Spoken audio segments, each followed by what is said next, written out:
फरवरी का महीना है और वैलेंटाइंस वीक चल रहा है और यहाँ पे जैसे कि रेड फ्लैग्स और ग्रीन फ्लैग्स किसी भी एक रिलेशनशिप की हेल्थ को बताते हैं, वैसे ही प्रॉब्लम सॉल्विंग स्किल्स में भी कुछ रेड फ्लैग्स होते हैं।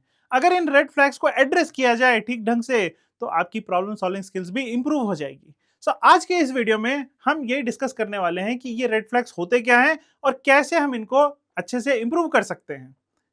स्टार्ट करने से पहले एक अनाउंसमेंट है। एक बहुत बड़ा सरप्राइज हमने प्लान किया है 25 फरवरी 2026 शाम को 5 बजे एक्स्ट्रा मार्क्स का जो यूट्यूब चैनल है, जेई का यूट्यूब चैनल है, उस पर जाके चेक करेंगे। 25 जनवरी 2026 को शाम के 5 बजे हमने एक बड़ा धमाका प्लान किया हुआ है सारे स्टूडेंट्स के लिए, बहुत मजा आएगा। सारे बच्चे जरूर से इसको चेक करेंगे, ठीक है। चलिए स्टार्ट करते हैं। सबसे पहले तो प्रॉब्लम सॉल्विंग होती क्या है इसके बारे में बात करते हैं, ठीक है। अब किसी भी बच्चे से अगर मैं पूछता हूं कि बेटा प्रॉब्लम सॉल्विंग का मतलब क्या है, तो बोलेगा सर प्रॉब्लम है और सॉल्व करना है, उसको सॉल्व कर दिया तो हो गया प्रॉब्लम सॉल्विंग। बट ऐसा नहीं है, इसमें कुछ और बारीकी है ना। तो इसको एक स्टोरी की मदद से समझते हैं, ठीक है। कुछ टाइम पहले एक बिल्डिंग थी यूएस में, मॉन्यूमेंट थी जो कि टूरिस्ट अट्रैक्शन थी। वहां पे बहुत सारे टूरिस्ट आते थे, है ना। अब टूरिस्ट आते थे तो वहां पे धीरे धीरे क्या हुआ कि उन्होंने नोटिस किया कि बिल्डिंग की जो कलर है, बिल्डिंग का जो कलर है वो धीरे धीरे डिसकलर होने लग गया, मतलब हटने लग गया, कलर हटने लग गया उसमें से, है ना। तो उन्होंने इमीडिएटली कुछ कंसल्टेंसी को एक हायर किया और कंसल्टेंसी से पूछा कि भाई बताओ ये क्यों हो रहा है, ऐसा बार बार क्यों हो रहा है। कंसल्टेंसी ने भी सोचा कि अरे यार ये कौन सी बड़ी बात है, हर बिल्डिंग का कलर उड़ जाता है, कभी ना कभी पेंट चला गया होगा, कुछ तो हुआ होगा। तो बट ये बिल्डिंग बनी हुई थी मार्बल से, बढ़िया वाले स्टोन से बनी हुई थी। तो इन्होंने सोचा कि भाई क्या बात है, बट फिर भी कुछ इंजीनियर्स को भेज दिया उन्होंने। अब इंजीनियर्स भी थोड़े से एमेच्योर थे, थोड़े से ऐसे ही थे, अनएक्सपीरियंस थे, ज़्यादा एक्सपीरियंस था नहीं उनमें। तो उन्होंने चेक किया और बोला कि भाई इसमें कुछ बात है ही नहीं। भाई कोई भी बिल्डिंग के ऊपर में अगर कोई चिड़िया उड़िया बैठती है तो धीरे धीरे वो गंदा होता चला जाता है, वैसे ही इसका डिस्कलरेशन हो गया, जिस भी एसिड से धोते होंगे उसकी वजह से हो गया होगा, ऐसा उन्होंने सोच लिया, ठीक है। इमीडिएटली उन्होंने अपने सीनियर कंसल्टेंट को फोन किया और उनको बोला कि भाई हमने फाइंड आउट कर लिया, कैसा हमें असाइनमेंट दे दिया, ये तो 5 मिनट का काम था हमारे लिए, है ना। अब जो सीनियर कंसल्टेंट थे उनके पास में एक स्पेशल स्किल थी। अब क्या स्किल थी, वो स्किल ये थी कि वो बार बार हर क्वेश्चन के आगे पूछते थे वाई, है ना। ऐसे ही पूछते थे, ऐसे ही सीनियर कंसल्टेंट बने हैं वो, है ना। तो उन्होंने पूछा कि भाई ये बिल्डिंग गंदी क्यों हो रही है, उन्होंने बोला चिड़ियों की वजह से। तो उन्होंने बोला वाई। अब वाई का क्या मतलब है, भाई वो ये पूछना चाहते थे कि बिल्डिंग चिड़ियों को इतनी पसंद क्यों आती है, इसी बिल्डिंग के ऊपर क्यों बैठते हैं सारी चिड़ियां जाके, है ना, क्या रीजन है। तो फिर वापस से इंजीनियर गए, उन्होंने फिर से रिसर्च की और उन्होंने पाया कि भाई ये बिल्डिंग इसीलिए पसंद है इन चिड़ियों को क्योंकि यहाँ पे बहुत सारे स्पाइडर मिलते हैं, है ना। अब फिर से कंसल्टेंट ने पूछा भाई इतने सारे स्पाइडर क्यों मिलते हैं, भाई इसी बिल्डिंग में स्पाइडर क्यों है ना, ऐसी कौन सी खास बात है। तो उन्होंने बोला कि भाई स्पाइडर इसलिए मिलते हैं क्योंकि यहाँ पे बहुत सारे फ्लाइज मिलते हैं, तो फ्लाइज स्पाइडर को पसंद होते हैं, इसलिए यहाँ पे स्पाइडर ज्यादा हैं। फिर उन्होंने पूछा वाई यहाँ पे फ्लाइज क्यों ज्यादा हैं इतने। तो फाइनली ये वाई वाई का सिलसिला चलता रहा और फिर उन्होंने डिग डाउन करके पता किया कि ये इस वजह से है क्योंकि यहाँ पे बहुत हाई इंटेंसिटी की लाइट्स यूज की जाती हैं, जो लाइट्स फ्लाइज को बहुत पसंद है, अट्रैक्ट करती हैं, इसलिए बहुत सारे फ्लाइज यहाँ पे आते हैं। तो अब हुआ क्या, देखो बिल्डिंग डिस्कलरेशन हो रहा था, है ना, कलर फेड हो रहा था, उसका रीजन फाइंड आउट किया गया तो पता चला कि वो स्पाइडर की वजह से है। फिर वाई पूछा तो पता चला कि वो फ्लाइज की वजह से है। फिर वाई पूछा तो पता चला कि वो लाइट्स की वजह से है। अब बताओ मुझे कि क्या इन प्रॉब्लम्स को सॉल्व किया जा सकता है। भाई चिड़िया को हम बोल नहीं सकते कि मत आओ इस बिल्डिंग पे, स्पाइडर को मना नहीं कर सकते, फ्लाइज को मना नहीं कर सकते, बट ये जो लाइट है ये ह्यूमन की तरफ से कंट्रोल की जा सकती है, करेक्ट। तो इन्होंने भी वही किया, एज अ सॉल्यूशन उन्होंने ये जो लाइट्स थी इनको थोड़ा इनकी इंटेंसिटी कम कर दी, थोड़ी लाइट कर दिया इन लाइट्स को, और टाइमिंग्स भी थोड़े चेंज कर दिए। ऐसा करने की वजह से धीरे धीरे फ्लाइज नहीं आए, और फ्लाइज नहीं आए तो स्पाइडर्स नहीं आए, स्पाइडर्स नहीं आए तो बहुत सारे बर्ड्स नहीं आए, और इसकी वजह से बिल्डिंग को प्रोटेक्ट किया गया, है ना। रियल लाइफ केस है ये। बट ये पूरा का पूरा एपिसोड क्या सिखाता है, ये सिखाता है कि प्रॉब्लम सॉल्विंग होती क्या है। अब देखो ध्यान से, इस पूरे एपिसोड में ये जो वर्ड है, ये वर्ड काफी इंपॉर्टेंट है, वाई, है ना। एंड यही है पूरे मॉरल ऑफ द स्टोरी कि प्रॉब्लम सॉल्विंग का मतलब ये नहीं है कि आंसर निकाल देना। प्रॉब्लम सॉल्विंग का मतलब ये है कि आंसर तो आएगा बट बार बार अपने आप से पूछते रहो why, why this variable is given, why these options are given, why these options are not given, सारी चीजें अपने आप से पूछते रहो। जितना वाई अपने आप से पूछते रहोगे, जितनी बार डिस्कशन करते रहोगे, उतना प्रॉब्लम के अंदर घुसते चले जाओगे and then you will find the answer, है ना। ऐसे ही देखो, बहुत सारे लोगों ने तो देखा होगा एप्पल को गिरते हुए, है ना, बट न्यूटन का क्या क्रेडिट है? क्रेडिट ये है कि he was the first one who asked why, भाई ये एप्पल नीचे ही क्यों गिर रहा है ना, पहले भी गिर रहे थे Apple, but he was the first one two ask why, है ना। और उसके बाद से ग्रेविटी की खोज हो गई और हमें बहुत सारे और चैप्टर्स पढ़ने पड़ गए, इसकी वजह से हमारे पे बहुत सारे अत्याचार हो गए इसकी वजह से, बट क्या कर सकते हैं, it is a part of life.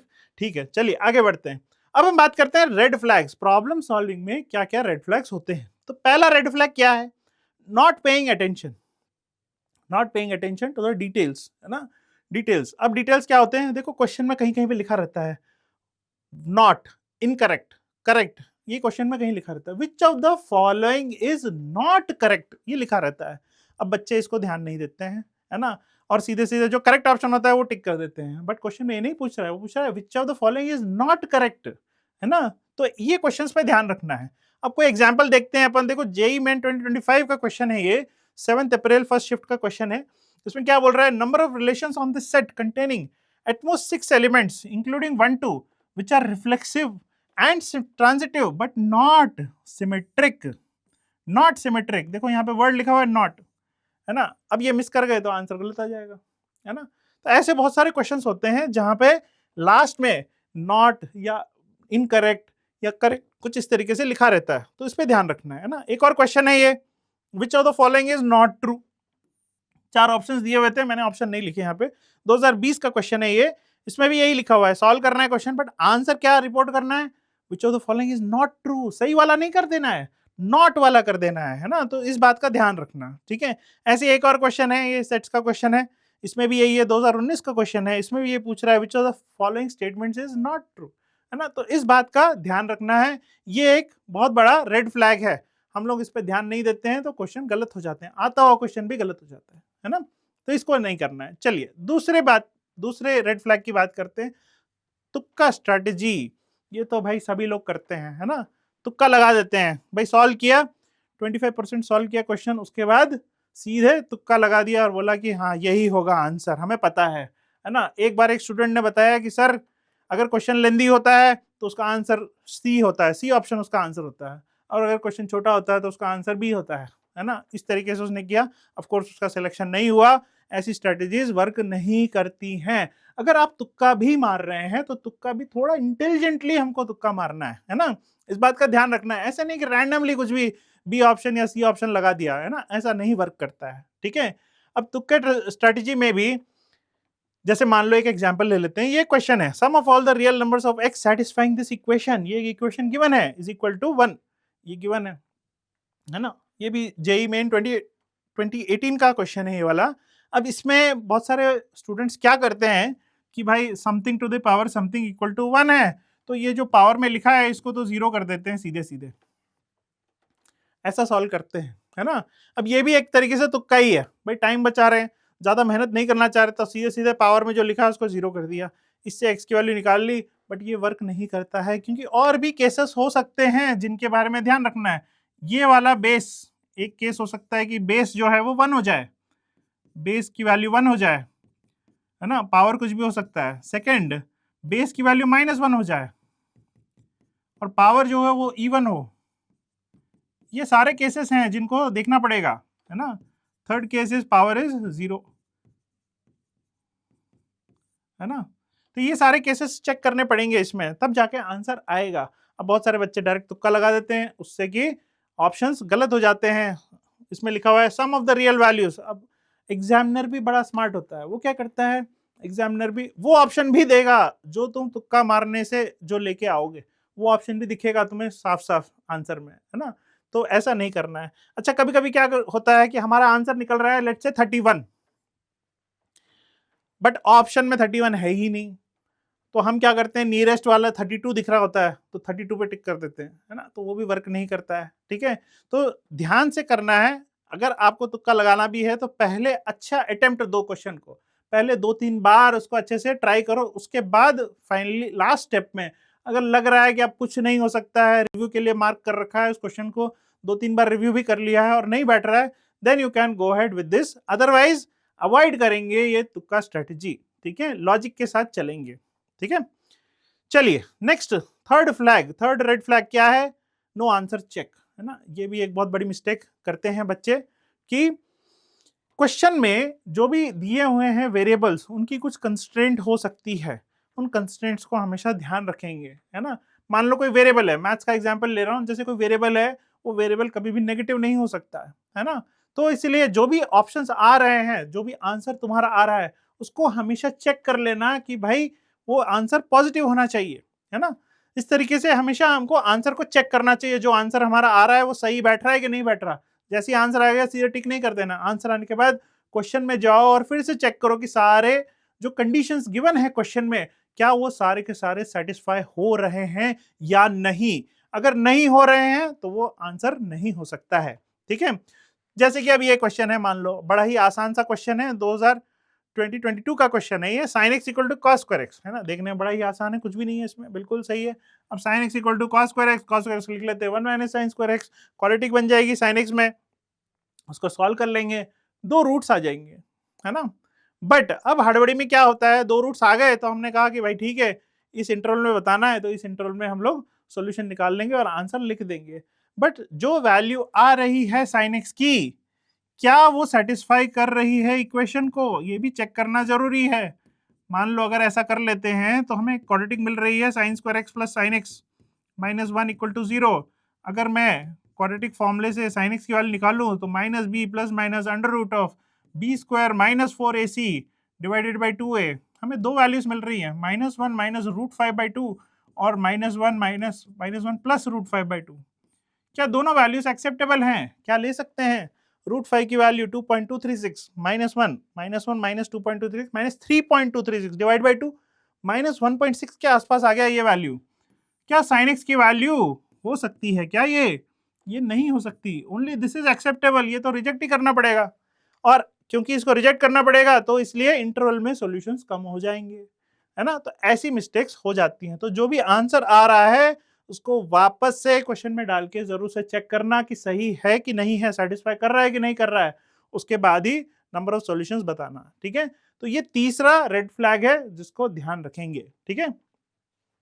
चलिए चौथे के बारे में बात करते हैं, नो डायग्राम्स नो क्लैरिटी, है ना। ये भी बहुत इंपॉर्टेंट है भाई। फिजिक्स बोलो, केमिस्ट्री बोलो, मैथ्स बोलो, कहीं ना कहीं ऐसा क्वेश्चन आएगा जिसमें कि डायग्राम्स हमको खुद बनाने पड़ेंगे। फिजिक्स में तो बहुत कॉमन है ना।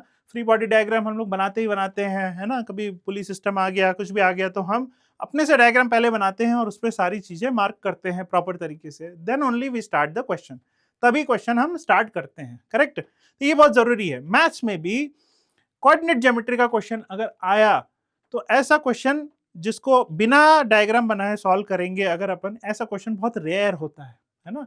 तो मोस्ट ऑफ द क्वेश्चंस को आपको पहले डायग्राम बनाना है प्रॉपर तरीके से, प्रॉपर मार्किंग करनी है, उसके बाद ही क्वेश्चन स्टार्ट करना है। कभी कभी तो क्वेश्चन जैसे ही आप डायग्राम बनाते हैं वैसे ही सॉल्व हो जाता है इमीडिएटली, है ना। देखो एक बड़ा प्यारा क्वेश्चन आया हुआ है, ये 2025 का ही क्वेश्चन है, 8 अप्रैल का क्वेश्चन है। क्वेश्चन दिया हुआ है, a is the length of the side of the square, o is the origin, its sides OA make an acute angle alpha with the positive x axis, और दो डायगोनल्स गिवन है। इन diagonals की हमको equation बता रखी है इसमें already, है ना। तो अब करना क्या है अपन को, अब देखो इसमें डायगोनल्स गिवन है अपन को, है ना। कोई होगा रेक्टेंगल कुछ इस तरीके का होगा, कोई शेप में ना ऐसा होगा कुछ, ठीक है। ये डायगोनल्स की इक्वेशंस हमको पता है, यहाँ पे ये दोनों पता है हमको, ठीक है। Alpha is the angle side O A बना रही है with respect to x axis, तो ये एंगल अल्फा हो गया, ठीक है। अब देखो डायगोनल, एक डायगोनल कोई भी ले लो, अगर उसका स्लोप निकाल लोगे तो ऑलरेडी इक्वेशन गिवन है तो स्लोप मिल जाएगा, ठीक है। स्लोप निकाल लो, टोटल हमें एंगल मिल गया यहाँ से यहाँ तक का स्लोप से, अल्फा पता है अपन को, है ना। तो ये वाला एंगल निकल जाएगा अपने आप ही, करेक्ट है।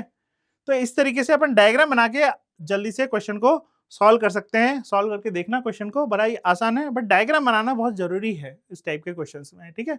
कोऑर्डिनेट ज्योमेट्री में तो हमेशा पहले डायग्राम बना लो, वेदर इट इज आस्क्ड और नॉट। अगर क्वेश्चन में नहीं भी पूछा है, जरूरत नहीं भी लग रही है, फिर भी जैसे जैसे पढ़ रहे हो, जैसे ही लिखा सर्कल इज ड्रॉन, तो सीधे एक सर्कल ड्रॉ कर लो, है ना। अब parabola is passing through origin, एक पैराबोला बना लो फटाफट, पासिंग थ्रू ओरिजिन, और आगे फिर क्वेश्चन प्रोसीड करो। ठीक है, तो हमेशा डायग्राम बना के ही आगे प्रोसीड करेंगे। फिजिक्स और मैथ्स में इट्स वेरी एसेंशियल, है ना, जरूरी है, फिजिक्स और मैथ्स में जरूर से इसको करना है। ठीक है, चलिए पांचवा और आखिरी रेड फ्लैग क्या है, वो है वन मेथड ऑब्सेशन, है ना। तो प्लीज किसी भी तरीके का कोई भी ऑब्सेशन मत रखो, है ना।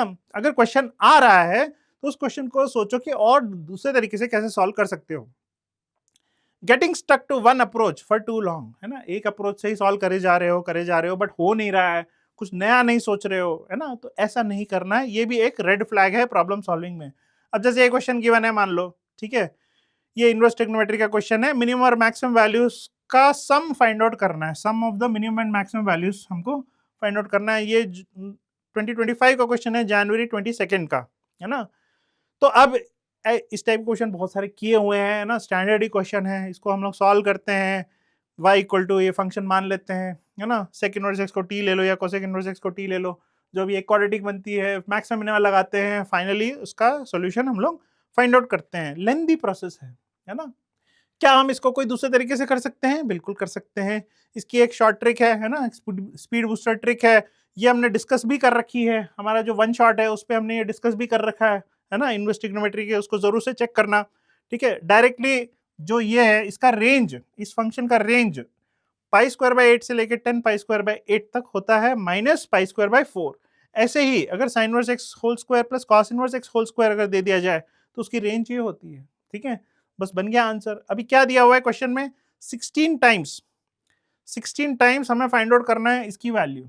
तो इसकी वैल्यू हमें पता है, इसकी रेंज तो यहाँ से यहाँ तक होती है, 16 से मल्टीप्लाई कर दो तो 2 आ जाएगा, इधर की तरफ में भी 2 आ जाएगा, तो 20 हो जाएगा, ऐड करेंगे तो 22 आंसर आ जाएगा, 22 पाई स्क्वायर आंसर आ जाएगा, है ना। So that will be the final answer.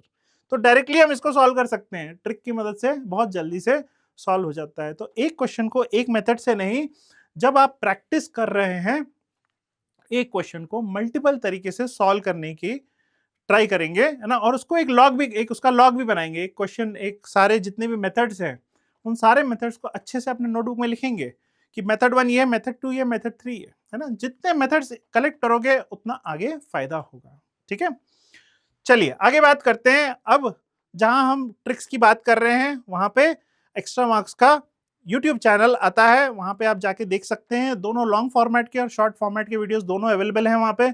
Long format में हम हर एक चैप्टर के बारे में अच्छे से एक्सप्लेन कर रहे हैं, हर चैप्टर के बढ़िया बढ़िया क्वेश्चंस हम लोग डिस्कस कर रहे हैं। These are all chapter based, इसको जरूर से चेक कीजिएगा। और स्पीड अगर बढ़ानी हो तो शॉर्ट्स में जाके शॉर्ट्स चेक करेंगे, यहाँ पे हमने काफी इंटरेस्टिंग प्रॉब्लम्स डिस्कस की हैं, छोटी छोटी प्रॉब्लम्स हैं और उसकी ट्रिक हमने बताई है, तो इसको जरूर से चेक करेंगे। तो दोनों लॉन्ग फॉर्मेट और शॉर्ट फॉर्मेट दोनों के वीडियोस यहाँ पे अवेलेबल है, आराम से चेक कीजिएगा इसको, काफी यूजफुल कंटेंट है। पेपर डिस्कशंस भी करते हैं हम लोग यहाँ पे, वन शॉट वीडियोस भी हैं, बहुत सारी चीजें हैं। ठीक है, चलिए अब समराइज कर लेते हैं क्या हमने डिस्कस किया। सबसे पहला, not paying the attention to the minute words, जो स्मॉल स्मॉल वर्ड्स होते हैं, नॉट, इनकरेक्ट, करेक्ट, इन पे ध्यान नहीं देना, ये पहला रेड फ्लैग। दूसरा, तुक्का स्ट्रेटेजी, ये नहीं लगाएंगे तुक्का स्ट्रेटेजी, तुक्का स्ट्रेटेजी लगाएंगे भी तो लॉजिक के साथ लगाएंगे। तीसरा, आंसर आप चेक नहीं कर रहे हैं, फाइनल आंसर को आप चेक नहीं कर रहे हैं, तो ये भी बहुत बड़ी मिस्टेक है। चौथा, डायग्राम्स, और कोई भी अगर आपने कोई क्वेश्चन में अगर डायग्राम्स नहीं बनाया है तो ये भी एक बहुत बड़ी मिस्टेक है, विजुलाइज करना बहुत जरूरी है ना। और पांचवा है कि एक मेथड का ऑब्सेशन मत रखो, मल्टीपल मेथड्स इकट्ठे करो, इससे आपकी प्रॉब्लम सॉल्विंग काफी इंप्रूव हो जाएगी। ठीक है, चलिए फिर से मैं एक बात बता देता हूं, एक अनाउंसमेंट है कि 25 फरवरी 2026 शाम को 5 बजे, है ना, 25 फरवरी 2026 शाम को 5 बजे एक्स्ट्रा मार्क्स का जो यूट्यूब का जेई चैनल है वहां पे एक बड़ा धमाका होने वाला है, जरूर से चेक कीजिएगा।